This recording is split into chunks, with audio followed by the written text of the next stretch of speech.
Hello and welcome to another video game story time with me, Sky Fellowship. Today I'm going to be doing a bit of housekeeping and I'll get into a lot of things, but so that you don't have to suffer through the housekeeping if it turns out this video isn't for you, I'm going to say this is going to be a trauma video. I'll get more into that in a minute. So I'm just going to be running around doing some multiplayer footage, to be honest, until I need to load the main game so I can actually show off a specific cutscene when I get to that. So the housekeeping side of things though is this is the first time I'm using OBS, and I've tried using it before with the PC stuff and I don't know why I was clicking something wrong apparently, but I think I've managed to solve this. And I had recorded this video once before and I pulled the audio right the way down because it said the audio was right the way down, and sorry, the audio was way too loud, and when I checked, it was so far down when I've pulled it, even though it said it was recording audio, I don't think you could really hear the game at any point. Suddenly I'm remembering that the controls for the multiplayer are completely different than the single player, because yeah, that should be turn the camera around, and instead the camera now follows me and that's Striff.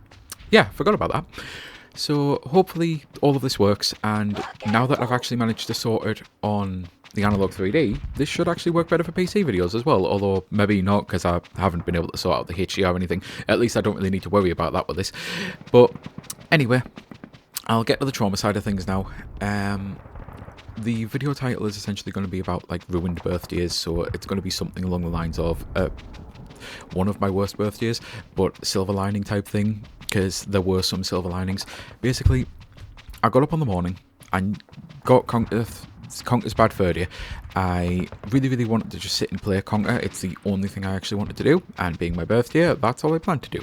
And then suddenly my brother comes in and informs me that he's been told that I have to leave the house. He has to take me out essentially so that I can be out the house while I set up a surprise. I said I don't know what the surprise is. Obviously, I actually don't care what the surprise is. I just want to sit and play this. What the hell would I actually want to do? So cut to about an hour of arguing later, and we leave the house to see Pokemon 3 at the cinema with him and his friend at the time and just myself. And we were the only three people in the cinema. The movie was absolutely awful, and just, yeah, everything about it. I wasn't done with Pokemon the game at that point, but I was definitely done with Pokemon the anime at that point. It turns out I was so fucking done with Pokemon the anime at that point. That was an awful film. If you like it, that's fine. We are all different, but yeah, just not for me. And the only thing that kind of saved it was being the only three people in the cinema. Like, seriously, the only three people. We just basically talked the whole way through. We were a nuisance. Like, if there were other people there, we would have got thrown out. So then you'd think, being my birthday, I'd get to pick the next film, but that wasn't considered fair. So, no. We went to see the Tomb Raider film. I don't remember which one it was. It's either the first one or the second one. And I bring up the fact that I am queer only to say I live in a shithole city. I do not like where I live. It's still better than America, but we've had far-right rallies, like actually marching through the... So, you know, great when you're a queer person, you know, just like real fun, real nice safety stuff. So we went to see Tomb Raider, and there's a shower scene fake out where you think it's going to be Angelina Jolie, aka Lara Croft, and it actually turns out to be a guy. And there were people in the cinema chanting like, oh yeah, like show it all off, like really hyping it up. And then as soon as they did the fake out, so much homophobia, it's unbelievable. Because, as we all know, the funniest thing in the world is, like, seeing a guy naked, I guess, and, like, enjoying it, but whatever. So, at this point, I am seething with rage, to be honest. I wanted the day done, and I said, listen, I don't care how long we're supposed to be out the house for. We're going home now. I just want to sit and play Conker. I've hated everything of this day. I don't think it's selfish of me to want to have done one thing I actually enjoyed on my fucking birthday. But I'm not the only one who grew up in a house full of trauma with some narcissism going around the place, because when you are a narcissist, special days like birthdays and that, they're for you, not for the person they're about. So in my case, my birthday was never about me. I used to have to do multiple birthdays over multiple parents because of divorce, and then had to do something with my friends. And the thing that I did with my friends was usually as close as I could get to actually doing something I wanted to do, but it was never actually on my birthday. It was usually the week of. So yeah, it just all in all an outright awful fucking day. But because, again, he grew up in a house full of trauma as well, he didn't want to take us home and get wrong or yelled at, so he turned around and it's like, listen, we'll just go see anything and enter Evolution. I am going to spoil the shit out of this film. It was the only thing that entire day outside of Conker that I actually enjoyed. Evolution, I don't understand why no one likes the film. It takes so many shots criticising things in society, from teachers being creepy pervs towards their students, to the American military shooting first and asking questions later, and not actually doing an ounce of educational just surveillance or anything to try to figure out maybe we shouldn't be doing this. I'm trying not to spoil too much so that you don't, so that if you do find the story interesting, you might want to go see the film, but it's your classic case of, hey, maybe we shouldn't do this. Well, I'll tell you damn right why we're doing it, and then doing it is a mistake. But it's one specific scene that I need to spoil. It gave me the most needed laugh on one of the worst years. I think, and this is one of those that art is up for interpretation, the 2000s were a very shitty time for queer people. Media portrayals in every single way was just awful, and there was the whole metrosexuality fad where it's like, oh, it's cool to be gay, but not really, because you've got to like women still. And again, I don't see this as a gay person. I'm queer, I'm not gay, and I don't want to go further than that because it doesn't really need explaining. You don't need to know that. I'm just trying to tell the basics of the stuff that you actually kind of need to know. That obviously, as a queer person, seeing a bunch of homophobia in the cinema wasn't really great. So cut to this scene. The character who's the creepy perv with the kids, I say kids, they are still kids. I think they're 17, 18 or something in the movie, but they are, even by UK standards, I would consider, you're not an adult until you're 18 over here. So in America, definitely. He was a volleyball coach, basically, and not a great guy. He had his safety biohazard suit ripped open, and an alien went in and burrowed into him, and he was being rushed to a medical thing where they said, we're going to have to take the leg, we have to take the leg, and he's like, you can't take my leg. It starts moving up towards his crotch. As we all know, straight men only care about one thing: take the leg, because as long as he had his penis, he was happy. And then the alien parasite insect thing starts heading towards his asshole, and basically he gets forceps shoved up and essentially kind of gives birth. And I felt the entire scene was taking a shot at homophobia in general. I know that might sound weird, but the whole way it was shown, it was pulled off, it felt like it. Because 5 seconds after this being the worst experience of his life, how dare anything touch his straight arsehole, his friend is like, you were so great, you were so brave, we're so proud, everyone's fawning over him, the main character's just like, you were amazing, can we get you anything? And he says, and this is genuinely, I think, the funniest line I've heard in a movie in a long time at that time, let alone on a bad day. He says, I want some ice cream. It's like, yeah buddy, sure, get whatever ice cream you want. What flavour do you want? It doesn't matter, it's for my ass. And the reason that I think that it takes shots at blatant homophobia and that is because 5 seconds ago, something going up his ass was the worst thing he could ever imagine, and now 5 seconds later he thinks it would be pleasurable, so yeah, it's a good thing. I love the scene, I love the film.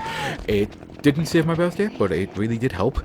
And we watched the movie, we came home, and not to sound ungrateful or anything, but it looked like everything that was done to the kitchen. There was no guests or anything, there was just a few party things and some food. It looked like it's the sort of thing that only took a couple hours, not 3 full movies and going out for somewhere to eat, which I can't even say that was a thing. It was, we either got hot dogs at the cinema, or we got KFC or McDonald's or Frankie and Benny's, one of the chains that was around the cinema at the time. So it was just one of those. And cut to, and this is where I am actually going to have to cut to finally getting to play Conker. I was obviously kind of seething with rage with everything that had gone on, and not understanding why we had to be out the house that long. I felt like even if we'd only went to see one film and came back, things would have been, but cut to playing Conker finally. And we get to this scene here. And just when I thought I'd had enough things, enter the PTSD flashback moment. Because it turns out I saw my first pornography when I was 3 years old. I'm going to have to actually explain some stuff here before I trigger this cutscene. My parents went to a video store. It wasn't a chain or anything, it was a family-owned one, and they either put a cartoon pornography in the children's section thinking it was Garfield, or she thought it was Garfield or something. Either way, it was put on, and if you thought the racist depictions of crows in Dumbo were bad, this was even worse. My childhood brain kind of mixed some things up, because that's the way flashbacks work, but I eventually did find what it was. At first I thought it was a kind of orange cat, because again I kept getting told it was Garfield, and I thought it was hippopotami. It turns out it was actually a kind of grey cat, I think, maybe grey and black, and it was actually black crows that were very, very, very racist depictions of black women. And I think the movie's called Fritz the Cat.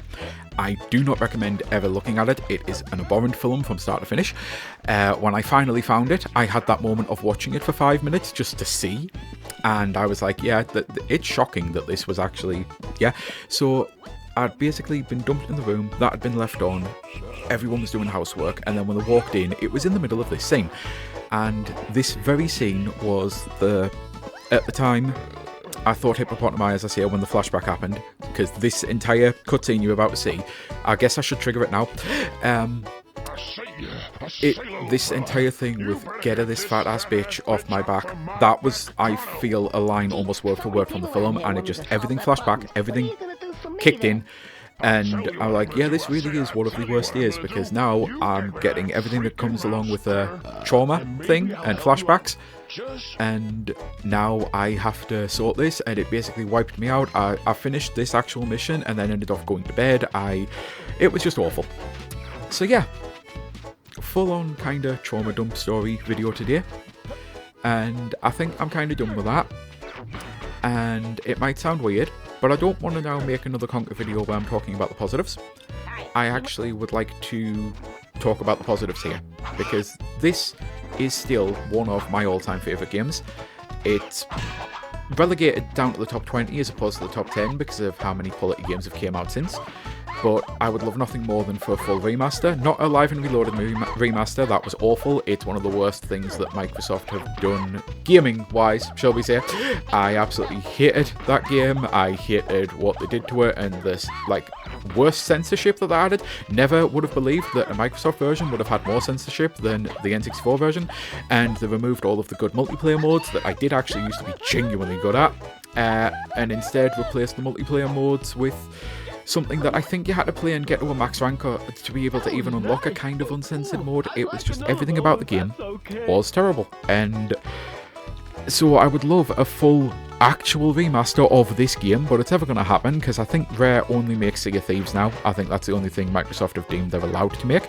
But everything about this game from start to finish, the cutscenes that set up so many things, loads of people at the time used to praise Metal Gear Solid, and rightly so. I'm not crapping on Metal Gear Solid, and I'm definitely not crapping on Hideo Kojima. I'm about to praise him myself. Metal Gear Solid had one of the best narratives and stories of games back in the day. Use of cutscenes were really good, but there were other games, and a lot of people tend to focus only on Metal Gear Solid in that time frame because that was when one of the first really big ones happened. But they set up so much story in Conker. They set up a mission that you do about 10 minutes into the game. They set up a mission that you do near the end of the game where you do the Call of Duty, I know it's Saving Private Ryan. You do the whole Saving Private Ryan Call of Duty killing Nazis, because that was back in the era when killing Nazis was good and killing KKK members was good, and not like today where apparently that's controversial and we should make safe spaces for fascists. Like, what the fuck? Ubisoft kinda calling you out with that one because you're the one who cancelled the game about killing KKK members during the Civil War. But anyway, moving on, not to get too ranty politically about this. They did all of those parodies, but they also did The Matrix, and at the time, I hadn't had the chance to see The Matrix. I really wanted to see it, and the game helped push me towards actually seeing it. I hadn't hit that point of the game, but I knew it was doing it. I'd read a review, and I knew it spoofs The Matrix, so before I actually got to that part, I figured I need to see this fucking film, so I went out my way to watch it, and big surprise, the trans person, non-binary here, the trans person loved a film made by two trans women that is very clearly a trans allegory. Like, everything about that film was fantastic. I will rave about it and see it. It is honestly, I think, one of the most perfect films, to the point of, I wish that it made less money because the sequels are most definitely not perfect, and it didn't even need sequels. It's a perfect one and done movie. If you're ever contemplating watching The Matrix but you've heard bad things about the sequels, you seriously don't even need to watch them. They're awful. I actually like the fourth one more than the second and the third one, weirdly, but that might just be because I love Jonathan Groff. So yeah, everything about the game, the gameplay, the things that you're doing, the Bram Stoker Dracula scenes, the flying as a bat, all of the different unique things that you do with the gameplay, the story. I love this fucking game so damn much that I went out of my damned way to buy a 3D analog just to be able to A, play the game again, and B, make this fucking video. And I maybe should have hedged my bets. I pulled the volume down to about a third, and it was so unaudible, I thought maybe I'll just reset it normally, because maybe it in itself is actually working. And looking at the audio levels while I'm actually seeing this here, it does seem like I'm louder than the cutscenes, which is good, because I couldn't actually skip that one. But I'm hoping I don't need to record it again, and I'm hoping it hasn't like constantly cut out or broke or done volume warning things, because I'm really happy with how this has went. My thoughts were a lot more formulated. I think maybe because when I'm dealing with trauma, maybe I should do a first take so that I can kind of get everything sorted, essentially, because instead of jumping over and it's like, oh yeah, I'm trying to do things in the order of the events. But anyway, I am done with the video. I fully recommend the game if you can ever find a way to play it, if it ever comes to the Switch Online expansion pass thing. I don't think it ever will, but if they ever do a full remake, I don't think they ever will, but I strongly recommend Conker's Bad Fur Day. I still think it holds up, even just running around doing this video. I know the footage isn't going to be any good, and I've really messed up. It's probably hard to believe that I used to speedrun the ever-living crap out of this game. I need to shake off a lot of rust, and then I'll probably get back to speedrunning it, because I absolutely love it. But it all holds up for me. I love the controls of it. I'm still finding that the camera works exactly as it should do, and it was one of the better cameras back in the day. I don't need to complain about the fact that things are uninverted, because they're naturally inverted to the way that I set them in my games anyway. Yeah. So I'm going to also end this video and say, obviously this has been a trauma video. If you actually have any stories about awful birthdays, or even if you have stories about happy birthdays, or if you have stories about Conker or something, I've mentioned it before, it'll take a while to get set up, especially with how I'm recording, for people to actually post enough comments and to be able to then set up a video where I essentially just leave Smash Bros running and read through some stuff. If there's something that you would like to be included in that kind of video, please do put it in the comments below, and I will read it. I will try to incorporate it in if I feel it can. If it's, obviously, like with a lot of things, I'm still trauma dumping here, but I'm trying not to go too far to the point of triggering the hell out of people. It's not about monetization thing with me, because my channel's not monetized. It never will be as far as I'm concerned. I don't see a reason that I will ever need to do that.